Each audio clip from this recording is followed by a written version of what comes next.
लाल के मन में बालकवत निर्विकार दिगंबर मुद्रा धारण करने की लालसा जागृत होती है और एक ऐसी दिगंबर मुद्रा पूज्य मुनि क्षमा सागर जी के रूप में हमारे समक्ष विराजमान हैं। ये ऐसे संत जिन्हें नमते उर का क्रंदन खो जाता है, जिनके चरणों में आकर के अंगारा चंदन हो जाता है, ऐसे चरणों के मैं अपना शत शत नमन करता हुआ यहाँ बैठे समस्त लोगों की ओर से विनम्र शब्दों में उनसे निवेदन करते हैं कि वे अपनी मंगलमयी वाणी से हमें अभिरूढ़ करें। पूज्य मुनि श्री क्षमा सागर जी महाराज जी।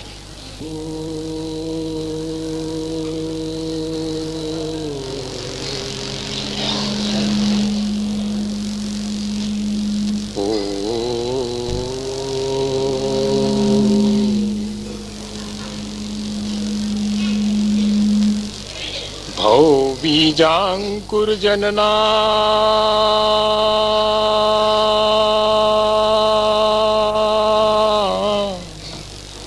भौ बीजांकुर जनना राज्याक्षयमुपागता यस्य ब्रह्मा वा विष्णुर्वा हरो जिनो वा नमस्तस्मै। जो विद्यादि सागर सुधी जो विद्यादि सागर सुधी गुरु हैं हितैषी शुद्धात्म में निरत नित्य हितोपदेशी। वे पाप ग्रीष्म ऋतु में जल हैं सयाने पूजून हैं सतत केवल ज्ञान पाने पूजून हैं सतत केवल ज्ञान पाने। बोले भगवान महावीर स्वामी की, आचार्य कुंद कुंद स्वामी की, आचार्य गुरु विद्यासागर मुनि महाराज की।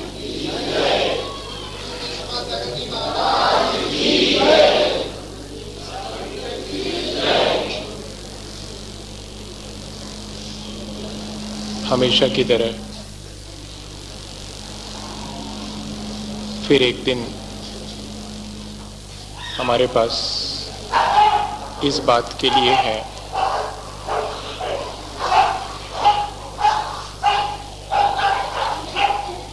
कि हम अपने बाबत, अपनी जिंदगी के बाबत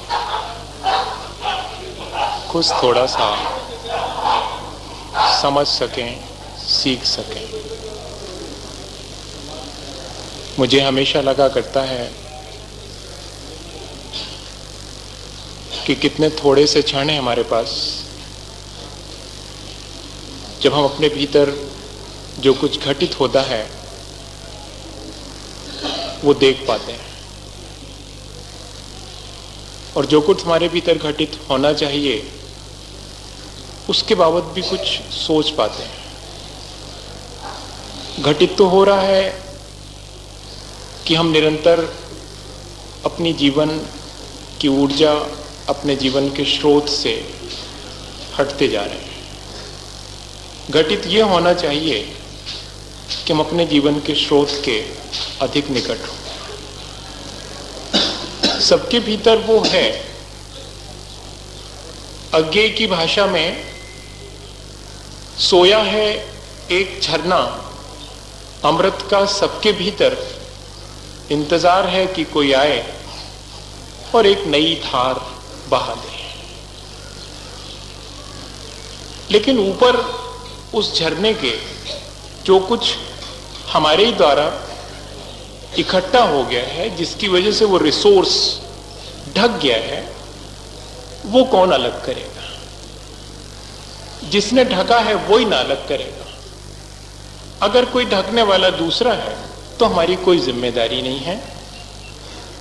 वो जब समय आएगा तो उसको हटा देगा और हमारा वो झरना, हमारे भीतर जो पवित्रताओं का है, वो झर जाएगा। लेकिन मनीषियों का, आचार्य भगवंतों का कहना तो यही है कि जो जस करी सो तस फल चाखा। यहां तो जैसा करिएगा वैसे ही पाइएगा, कोई दूसरा अल्टरनेट है ही नहीं। The ultimate responsibility is with me, ऐसा सोचना पड़ेगा। अंततः जिम्मेदार अगर कोई है तो वो हम हैं। हमारे भीतर बैठी हुई भगवत्ता इसके लिए जिम्मेदार है। और सबकी खोज उसी सच्चाई की है जो हमारे भीतर सोई हुई है। ये तो एक बहुत बाहरी प्रयास है उस सच्चाई को प्रकट करने का, पर वो सच्चाई प्रकट कैसे होगी? मुझे एक उपनिषद की कहानी याद आती है। 4 बेटे पिता के हैं और पिता का अंत निकट है। वो सोचता है कि उसके बेटे मेरे मरने से पहले सच को जान लें। उस जमाने की कहानी सुना रहा हूं, आज से टैली मत करिएगा, नहीं तो बहुत मुश्किल पड़ेगी। कौन सा पिता खोजिएगा जो कि आखिरी समय अपने बेटे से ये इच्छा रखे कि वो मेरे मरने से पहले सच्चाई को पालें? वो ये अपेक्षा रख सकता है कि वो अपने फन में माहिर हो जाए, मैंने जो दुकानदारी छोड़ी है उसको दिन दूना रात चौगुना बढ़ाएं। ये तो अपेक्षा कोई भी रख सकता है। या कि आखिरी समय मेरा ठीक से तीमारदारी वगैरह उपचार करवाएं, और इससे ज्यादा क्या कोई पिता आज अपेक्षा रख सकता है? लेकिन उस समय किसी पिता ने अपेक्षा रखी थी अपने बेटे से।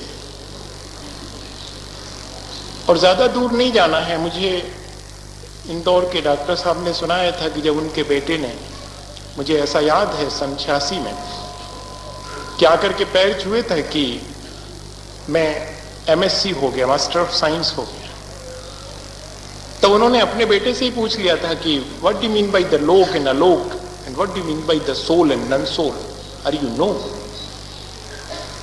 अगर तुम ये जानते हो कि आत्मा और परमात्मा क्या है, आत्मा और अनात्मा क्या है, और लोक और अलोक क्या है, तब तो कह सकते हो कि हाँ मैं मास्टर ऑफ साइंस हूं। बाकी एक किसी विषय में मास्टरी करके, और मास्टर ऑफ साइंस तो कोई भी कह सकता है। तब सच्चाई की खोज के लिए उस बेटे ने, फिर मैंने सुना था कि तीर्थंकर और दूसरी जो स्क्रिप्ट हैं, दर्शन पढ़ना शुरू कर दिया था। आज भी हैं, लेकिन बहुत रेयर है, बहुत थोड़े से हैं। बेटे से चाहा है, 4 बेटों से, और कह दिया है कि मैं जब तक मरूं उसके पहले जाकर के सच को खोज करके लौट आऊं। मैं पता नहीं कितने दिन का है, जल्दी लौट के आना। बेचारों गए, और पिता की जिंदगी शायद उनके लौट आने तक ही शेष थी। कथा को प्रतीक मानिएगा, इतनी जल्दी कोई पाके नहीं लौटता है, न कोई इतने दिन ज्यादा जीता है। लेकिन जहां विश्वास है, जहां विश्वास जीवित है, वहां सच्चाई को आने में ज्यादा देर नहीं लगती है। और विश्वास मरता भी नहीं है सच्चाई के आने तक, ये ध्यान रखिएगा। विश्वास पिता है, सच्चाई की खोज में उसके बेटे निकले हैं। सच पाकर के ही विश्वास संपन्न होता है, विश्वास पूरा होता है, खत्म नहीं होता। वो अपनी जीवन को समाप्त कर देता है, क्योंकि विश्वास सच्चाई को पाने तक के लिए ही है और इससे ज्यादा नहीं है। लौट के आए तो पहले वाले बेटे से बहुत जिज्ञासा के साथ पूछा कि सच्चाई के बारे में तुमने क्या जाना? तो पहले वाले बेटे ने जो वेद की ऋचाएं याद करी थी, वो फौरन पिता को सुना दी। पिता उदास हो गए। अरे क्या कोई सच्चाई खोज के नहीं लौटा बेटा? वेद की ऋचाएं रट के लौटा है? दूसरे से पूछा, पाया सच्चाई को? उसने उपनिषद के श्लोक दोहरा दिए। पिता और निराश हो गए। थोड़ी सी आशा थी तीसरे पर। तीसरे से पूछा, क्या पाया सच्चाई में? उसने सारे धर्म ग्रंथों का सार सुना दिया। पिता और उदास होकर के चुपचाप लेटने को हो गए।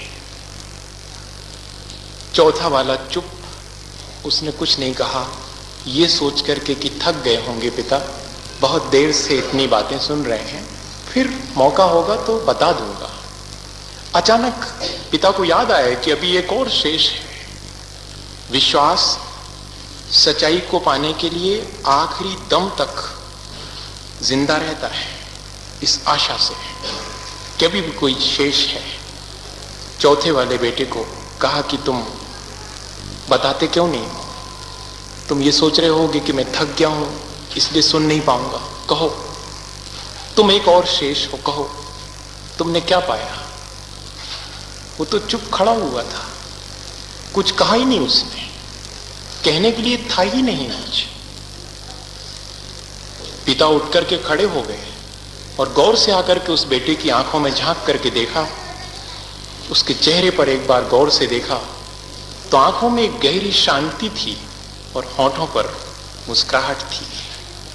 कहते हैं कि तब पिता ने मरने से पहले अपने बेटे के पैर छू करके माथे से लगाए थे कि वास्तव में मैं जीत गया, मेरे बेटे ने सच को पा लिया।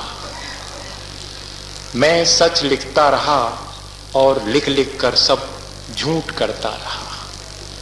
जो लिखा नहीं जा सका, जो कहा नहीं जा सका, जो सिर्फ जिया जा सकता है, वो सच है। क्या हम इस तरह जी पाएंगे? टोटल एक्सेप्टेबिलिटी, एक गहरी स्वीकृति जो कि हमें एक परम संतोष में लेकर के चली जाती है, जहां आंखों में गहराई और शांति दिखाई पड़ती है, जहां तिलक लगा के नहीं कहना पड़ता है कि मैं शांति के रास्ते पर निकला हूं, जहां कोई बैनर लेकर के ये नहीं कहना पड़ता है कि मैं किस चीज के लिए जा रहा हूं, जहां पर हमारा जीवन अनायास ही हमारे भीतर से उस परम सत्ता को प्रकट कर देता है, उस सत्य को प्रकट कर देता है। क्या ऐसी ही सच्चाई पाने के लिए हम यहाँ इकट्ठे नहीं हुए थे? मेरे ख्याल से तो मैंने तो यही सोचा था कि हम सब क्या करें कुछ ऐसा। पाप करने के लिए तो एक साथ इकट्ठे खड़े हो जाते हैं, कहीं कोई झगड़ा होता है तो घेर के खड़े हो जाते हैं, लेकिन कभी किसी ने किसी आदमी को रास्ते चलते हुए और गिर गया था और उसे उठा लिया हो तो 10 लोग खड़े होकर के ये भी नहीं कहते कि इतना भला काम किया, बल्कि आजू बाजू से निकल जाते हैं। बुराइयां संगठित बहुत जल्दी हो रही हैं, अच्छाइयों को बुढ़ापा आ जाता है संगठित होने में। क्या हम जवानी में अच्छाइयों को इकट्ठा नहीं कर पाएंगे? शायद उन्हीं अच्छाइयों को इकट्ठा करने के लिए, उसी सच्चाई को इकट्ठा करने के लिए हम सब यहाँ इकट्ठे हुए हैं। ये कोई दर्शन नहीं है, ये कोई डॉगमा नहीं है, ये कोई प्रिंसिपल है, फिलॉसफी नहीं है, ये जीवन है, reality. Religion is in the realization. धर्म हमारी अनुभूति में है। क्या हम ऐसा अनुभव कर पाएंगे कि हम सच्चाई के निकट हैं, हम अपनी स्वाभाविकता के निकट हैं, हम प्राकृतिक जीवन जी रहे हैं जैसा हमें बाय बर्थ मिला था, बिल्कुल इनोसेंट, बिल्कुल एकदम भोला भाला जीवन मिला था। हमने उसको कैसा कर लिया? क्या हमारे भगवान को हमसे यही स्वीकार है? नहीं, हमारे भगवान ने ऐसा नहीं चाहा होगा। उसने ऐसा चाहा होता तो हमको पहले से ही वैसा ही क्यों नहीं भेज देता? हमें उसने ऐसा नहीं खोजा, ज्यों कि त्यों धर दीनी चंदरिया। ऐसा कोई है आज? दाग लगा के रख देने वाले सैकड़ों हम और आप जैसे हैं, लेकिन आज भी कोई हो सकता है जो कि इसको अपनी 5 इंद्रियों और मन पर विजय प्राप्त करके और इस चादर को ज्यों कि त्यों रख दे। हमने इसलिए ये प्रयास किया है। हम लोगों के पास जाकर के तो आप यहाँ से जाएंगे और कुछ ना कुछ तो कहेंगे, लेकिन वो तो आप कहिएगा ही, पर ऐसा भी कुछ करिएगा कि लोग आपके पास से गुजरें और उन्हें लगे कि कहाँ से लौट करके आए। लगता है किसी और संसार से अलग जगह से लौट करके आए हो। इतने गहरे और इतने शांत और इतने पवित्र कैसे दिखाई पड़ रहे हो? क्या ऐसा घटित नहीं हो सकता हमारे जीवन में? हमें क्यों कहना पड़े? हमारा जीवन क्यों नहीं इस चीज को प्रदर्शित करे? कर सकता है। फिर भी ये तो हुई बहुत छोटी सी बात, पर प्राप्ति का उपाय भी तो होना चाहिए। जिस सच के बारे में मैंने आपसे कहा कि उसको चुप रह के पाया जा सकता, वो चुप्पी बहुत बाद में आती है, जबकि हमारे भीतर वो चीज प्रकट हो जाती है। पर प्रकट करने के लिए क्या किया जाए? सबसे पहली चीज, सच को लेकर के कभी शंकित ना हुआ जाए। पहली चीज देता हूं, सच को लेकर के कभी शंका न की जाए। हम जितना अधिक झूठ पर विश्वास कर लेते हैं, उतना सच पे विश्वास नहीं कर पाते हैं। हम संदेह कर लेते हैं सच्चाई पर और झूठ पर विश्वास कर लेते हैं।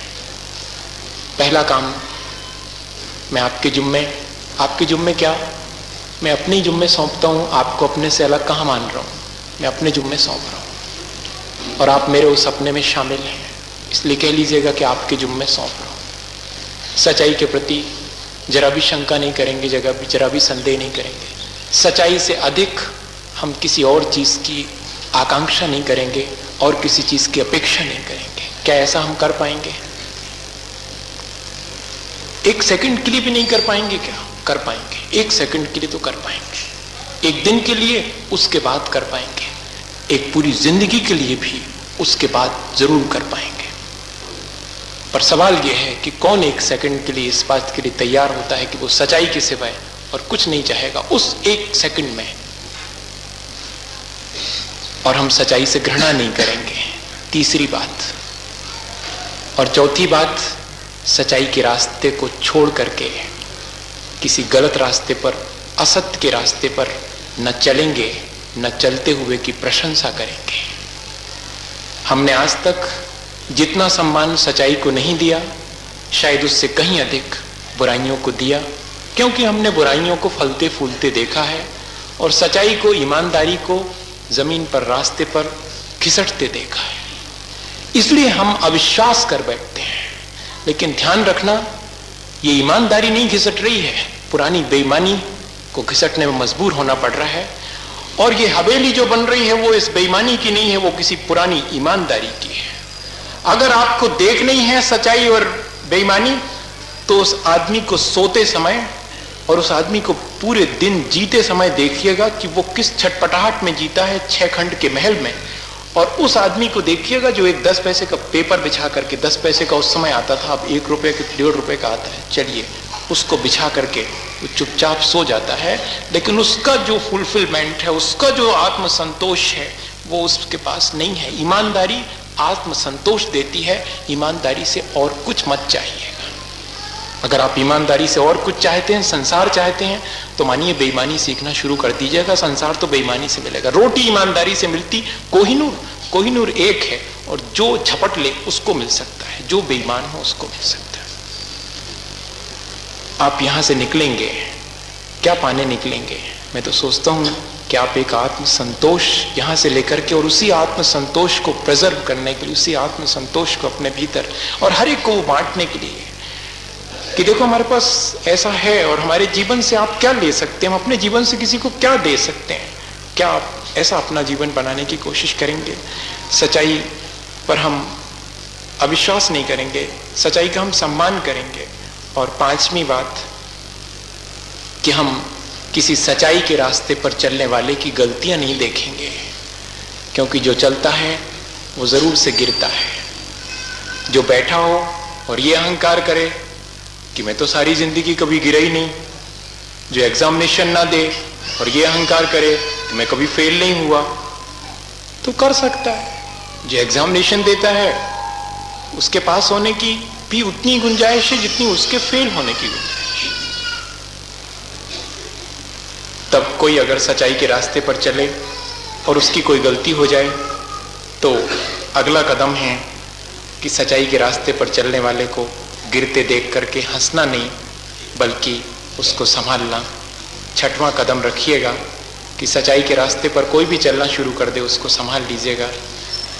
और 7वां कदम कि अपने भीतर अगर सच्चाई आ गई है तो उसको मैनिफेस्ट करिए, उसको फैलाइएगा लोगों के बीच। और आखिरी कदम, जहां जो भी सच्चाई है उससे प्यार करिएगा। सच्चाई को सम्मान दिया जा सकता है, लेकिन सच्चाई से प्यार करना बहुत जुदी बात है। हम इन दिनों यही जानने बैठे थे कि सच क्या है और वो हमारे पास कितना उपलब्ध है, हम उसका कितना सम्मान कर पाते हैं और हम उसको कितना प्यार दे पाते हैं।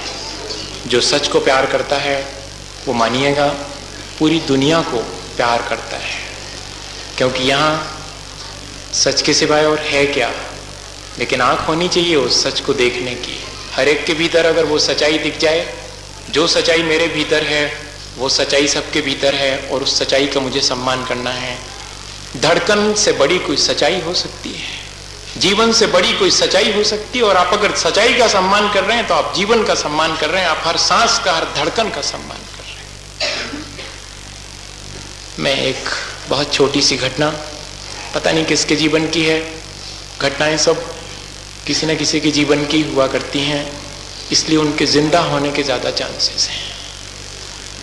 लेकिन घटनाएं हमारे जीवन को भी आंदोलित कर दें तो भी फिर हमारा जीवन बनके हमें भी जीवित कर देती हैं। एक छोटा सा किसान है, उसकी एक बहुत भोली सी और बहुत प्यारी सी गाय है। किस्सा कहानी की तरह मत सुनिएगा, किसी की जिंदगी की तरह सुनिएगा। मैं ऐसी कहानियां बहुत कम मौकों पर याद करता हूं, क्योंकि मैं जानता हूं कि मैं कहानी के साथ बह जाऊंगा। भावुक होना अच्छी चीज नहीं है, लेकिन भावात्मक होना बुरी चीज भी नहीं है। क्या हम कोई भावात्मक क्रांति कर पाएंगे? करनी तो चाहिए। और वो छोटा सा किसान है, उसकी बहुत प्यारी सी गाय है और उसको गाय से बहुत प्यार है।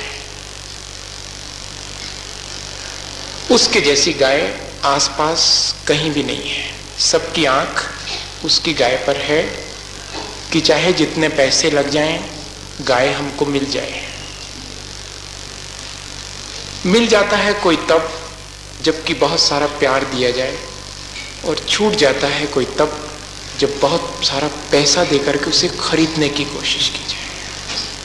आज हर चीज हमारी हो सकती है, बशर्ते कि उस चीज को हम सम्मान दें, बशर्ते कि उस चीज को वो जहां है वहीं पर ठीक से रहे, इसके लिए कोशिश करें। हमारी कोशिश पूरी ये है कि जो चीज जहां है वो वहां क्यों होनी चाहिए, वो हमारे पास क्यों नहीं होनी चाहिए। और यहां से शुरू होता है पूरा संसार, यहां से सब शुरू हो जाता है। और यहीं से जो शुरू हो गया उस किसान की जिंदगी का संसार, सब लोग चाहते थे, सबकी आंख उस गाय पर लगी थी। अच्छी आंख नहीं लगी थी, बुरी आंख लगी थी कि कब किस तरह इसको पाया जा सके। एक दिन तो ऐसी नौबत आ गई, सब तो शायद यही चाहते हैं कि ऐसी नौबत आ जाए कि जो जिसके पास है वो उसको छोड़ने के लिए मजबूर हो जाए, यही ना। उसकी भी ऐसी नौबत आ गई कि खुद के खाने के लिए तो ठीक है, जब तक अपने खुद के खाने के लिए नहीं था तब तक उस आदमी ने बर्दाश्त किया। लेकिन एक दिन जब अपनी गाय के लिए उसके पास घास नहीं थी तो उससे बर्दाश्त नहीं हुआ। लेकिन मुश्किल हमारे साथ ये है कि आस पड़ोस में किसी के खाने के पास ना, खाने के लिए ना हो तो हम सब बर्दाश्त कर लेंगे, लेकिन हमारे पास खाने के लिए ठीक ना हो तो हम बर्दाश्त नहीं कर पाएंगे। वहां बहुत उल्टा था। मैं पता नहीं कैसी उल्टी सी कहानी सुनाता हूँ, किसी लोक की सुना रहा हूँ, शायद इस लोक की नहीं हो सकती, लेकिन है इसी लोक की। अगर आपको मेरे ऊपर विश्वास है, मुझे आप इसी लोक का मानते हैं, तो मेरे सामने कैसे कह सकता हूं, मेरी इन आंखों ने देखा है, इतना भी प्यार देखा है पशु के प्रति। और इससे एक कदम और आगे बढ़ूं तो इतना प्यार भी किया है पशु के प्रति। और ये नौबत आई कि क्या करें, घास नहीं है, गाय को क्या खिलाएं, बेच दें। बेचने की बात तो मन को मत डालती है, आंख से आंसू निकाल के ले आती है। किसी अपने को 4 पैसे के लिए बेच दें। आज तक अपना मानकर किसी के साथ हमने ऐसा व्यवहार किया है क्या? हमने किया होगा, लेकिन उस किसान ने कभी नहीं किया। और उसने अपना गांव छोड़ना तय कर लिया, शहर में आने के लिए मजबूर हो गया। शहर में आया सिर्फ इसलिए कि नौकरी करेगा, 4 पैसे कमाएगा, खुद तो बाद में खाएगा, पर गाय के लिए घास खिला पाएगा। इसके लिए नौकरी करी थी, किसी और चीज के लिए नहीं। अपनी पेटी भरने के लिए नौकरी नहीं करी थी, अय्याशी के लिए नौकरी नहीं करी थी, लग्जूरियस होने के लिए नौकरी नहीं करी थी। अपनी नेसेसिटीज थी, कुछ आवश्यकताएं थी, वो भी अपने जीवन के लिए। जिसको अपना माना उसके जीवन की थी। और शुरू हुई नौकरी। और जब कोई नौकर हो जाता किसी का, जब उसकी खाता है तो बजाना भी उसकी पड़ती है। उस सेठ ने कहा कि कहीं कोई एक ऐसी गाय मिल जाएगी जो कि 5 सेर दूध दे सके, तुम्हारी जानकारी में तो होगी। मालिक का आदेश, कहीं कोई गाय 5 किलो दूध वाली तो कैसे मिलेगी, मेरी गाय है। और जब अपनी गाय के बारे में सोचता था तो फिर पीड़ा होती थी कि अपनी गाय। फिर एक मन धीरे से करा कि कोई ज्यादा दूर थोड़ी ही है। अब जब मैं ही सेठ के यहाँ रह रहा हूं तो सेठ के यहाँ गाय भी आ जाएगी, मेरी आंख के सामने रहेगी, देखूंगा, खिलाऊंगा, पिलाऊंगा, प्यार कर सकूंगा, करूंगा। क्यों ना अपनी ही गाय यहाँ ले आऊं। तो सेठ से कह दिया कि गाय मिल जाएगी, 1200 रुपये लगेंगे, 5 किलो दूध देगी एक बार में, चाहो तो ले आऊं। सेठ को क्या चाहिए, ले आओ। गाय ला करके खड़ी कर दी। इसके बाद भी विश्वास नहीं हुआ गाय को देख करके कि 5 किलो दूध दे देगी। जिस आंख में किसी की जिंदगी के प्रति विश्वास ना हो, वो आंख कैसे विश्वास कर सकती है। लगा के दिखाओ, 1200 रुपये दे रहे हैं ना। गाय नहीं खरीदी, 5 किलो सुबह शाम दूध देने वाली मशीन खरीदी है, खरीदी जा सकती है। पूरा युग इस मशीनरी से गुजर रहा है। आदमी तक को हमने इस तरह मान लिया है कि वो मशीन है और हमारे उपयोग के लिए है। एक पूरा सिद्धांत यूटिलाइजेशन, उपयोगितावाद, हाउ टू यूसेस अदर्स, कैसे दूसरे का उपयोग कर लें, जिस किसी तरह से। उस पर क्या गुजरेगी कोई मतलब नहीं। 5 किलो दूध लगा करके दे दिया, कहा कि जाओ गाय बांध आओ गौशाला में। अब गाय काय को जाएगी, गाय मशीन होती तो चली जाती जिस चाहे के साथ, नहीं गई। जिसकी गाय थी उसने, किसान ने धीरे से हाथ फेरा और कहा कि बहन जाओ, हमने तुम्हें इनको दे दिया है, तुम यहां सुखी रहोगी। अब गाय को कहां ये सब बात समझ में आती है कि किसको दे दिया। कोई ऐसा किसी को ले सकता है? पैसे में ले सकता है क्या? ऐसे थोड़ी ले सकता कोई पैसे में किसी को। प्यार से तो कोई किसी को भी अपना सकता है। अब गाय कैसे सेठ को अपना मान ले?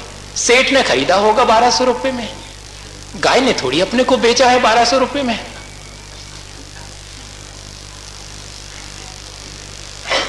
नहीं गई, धीरे से जाके कहा कि मेरी लाश तुम्हारे हाथ में है, जाओ बहन जाओ, मैं यहीं हूं।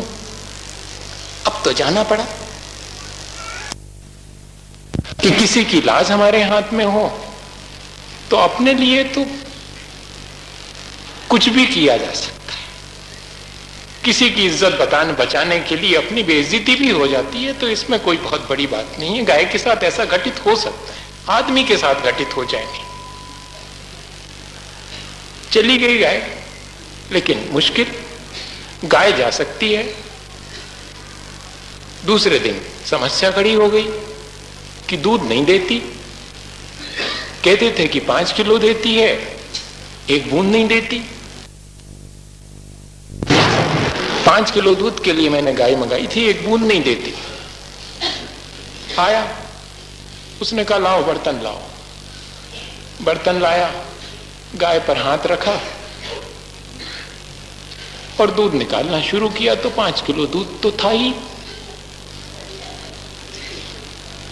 तो दे दिया। जिसका था उसे दे दिया।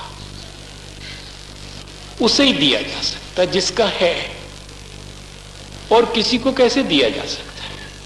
लेकिन ऐसे कब तक काम चलेगा? जिसकी हो गई है अब गाय, उसे न देना पड़ेगा दूध। अब रोज एक न एक झगड़ा शुरू होता कि आज तो 1 किलो दिया, कल तो को 2 किलो दिया, परसों को 3 किलो दिया। और एक दिन तो ऐसा हुआ कि जहां पर वो चौकीदारी का काम करता था किसान, उस सेठ के यहां पर, उसके आसपास जब किसान जागा तो सारा दूध फैला हुआ पड़ा था। कौन फैला के गया? सेठ को फिर संदेह हुआ कि ये तो किसान की ही कारगुजारी है, रात में गाय को लगा लेता होगा, आज दूध गिर गया है। किसान से कहा गया कि जाओ खोज करके आओ, ये सब कैसे घटित हुआ। किसान हक्का बक्का करे तो क्या करे। जाकर के गाय के पास पहुंचा कि बहना ये क्या करती हो, ये तुम रात मेरे पास आई और ये इतना सारा यहां दूध गिरा के गई, क्या मेरी जान खतरे में डालोगी? अरे कोई अपने की जान खतरे में कैसे डाल सकता है। अब कहते हैं कि गाय पहली बार अपनी जिंदगी में आदमी की तरह बोली थी। आदमी भले ही आदमी से आदमी की तरह ना बोल पाए, लेकिन जानवर तो बोल सकता आदमी से आदमी की आवाज में। और आदमी हो तो अगर जानवर भी बोले तो वो आवाज सुनाई पड़ सकती है। आदमी हो तो था वो किसान आदमी और थी वो गाय आदमियत के निकट, इसलिए दोनों के बीच एक संवाद हुआ। आप कहानी की तरह सुन रहे हैं, सुन लीजिएगा, कहानी की तरह सुन लीजिए। मैं जिंदगी की तरह सुना रहा हूं। और संवाद सिर्फ इतना ही सा था। गाय ने यह कहा कि सुनो, तुम मेरे मालिक हो और तुम कहते हो कि तुम कहते हो कि तुमने मुझे कुछ रुपयों में अपने मालिक को बेच दिया है। तो ठीक है, मैं मालिक की हो गई 1200 रुपयों में, लेकिन मेरा अधिकार मुझ पर नहीं है। मेरे शरीर पर जिसने खरीदा है उसका अधिकार है, सो मैंने उसे वो दे दिया। लेकिन मेरे दूध पर तो मेरा भी अधिकार नहीं है। मेरे दूध पर तो जहां स्नेह है उसका अधिकार है, और वो तुम्हारे पास मिलता है, इसलिए उस पर अधिकार तो तुम्हारा है। तुम भले ही कहो कि तुमने मुझे किसी को बेच दिया है, बस इससे ज्यादा मुझे तुमसे कुछ नहीं कहना। और चुपचाप किसान ने अपना सिर झुका के, और कहते हैं कि खूंटे से गाय को छोड़ करके बहुत शान के साथ आकर के सेठ से कहा था कि चुका दूंगा, 1200 रुपए एक एक करके चुका दूंगा। गाय ले जा रहा हूं, मैं बेच नहीं सकता। और किसान अपनी गाय अपने गांव वापस लेकर के लौट आया था। मुझे आपसे कुछ नहीं कहना, मुझे आपसे सिर्फ यही कहना कि पता नहीं गाय लौट के आई थी या हमारी संस्कृति लौट के आई थी। पता नहीं गाय लौट के आई थी या कि हमारी माँ लौट के आई थी, पता नहीं गाय लौट के आई थी कि हमारा प्यार लौट के आया था। क्या हम भी सबके प्रति सह-अस्तित्व, मैत्री, वात्सल्य जो हमने लगभग पैसे में बेच दिया है, क्या हम शान के साथ उसे वहां से छोड़ करके अपने घर, अपने गांव नहीं लौटेंगे? हमें लौटना चाहिए। ये प्रयास अपने गांव, अपने घर, अपने परमात्मा तक, अपनी आत्मा तक, अपनी सद्भावनाओं तक लौटने के लिए है। आप लौटेंगे तो हमारी इस पूरी आयोजना का, इस पूरी महोत्सव की बहुत बड़ी उपलब्धि होगी। मैं इस कामना के साथ, मैं इस भावना के साथ आपके साथ आज नमोकार कर रहा हूं कि हम सब अपने इस एक जीवन में, शेष जीवन में अपने अधिक से अधिक निकट लौटने की, सच्चाई को पाने की कोशिश करेंगे। तीर्थंकरों के पंच कल्याणक मनाए व समूह शरण की दिव्य ध्वनि सुनने का सौभाग्य भव्य जीवों को प्राप्त होता रहा है। काल चक्र के प्रभाव से वर्तमान समय में हिंसा, अराजकता, अन्याय, भ्रष्टाचार जैसा दूषित वातावरण अंधकार रूप में व्याप्त है, किंतु हम सौभाग्यशाली हैं कि हमें गुरु रूप में ऐसे तेज प्रकाश पुंज का सानिध्य प्राप्त है। ऐसे गुरु दर्शन मात्र से मन का कालुष मिट जाए, ऐसी गुरुवाणी जैसे समूह शरण में दिव्य ध्वनि, ऐसे गुरु परम पूज्य आचार्य श्री विद्यासागर जी के परम शिष्य श्री क्षमा सागर जी महाराज के चरणों में सत वंदन। आचार्य श्री जी के वचनों की सीढ़ी प्राप्त करने हेतु संपर्क करें ब्रह्मचारी जी, श्री अजित वीर, श्री दिगंबर जैन पंच बालयती मंदिर, विद्यासागर नगर, बॉम्बे हॉस्पिटल के सामने, एपी रोड, इंदौर 10। दूरभाष कोड 0731, दूरभाष संख्या 25718551।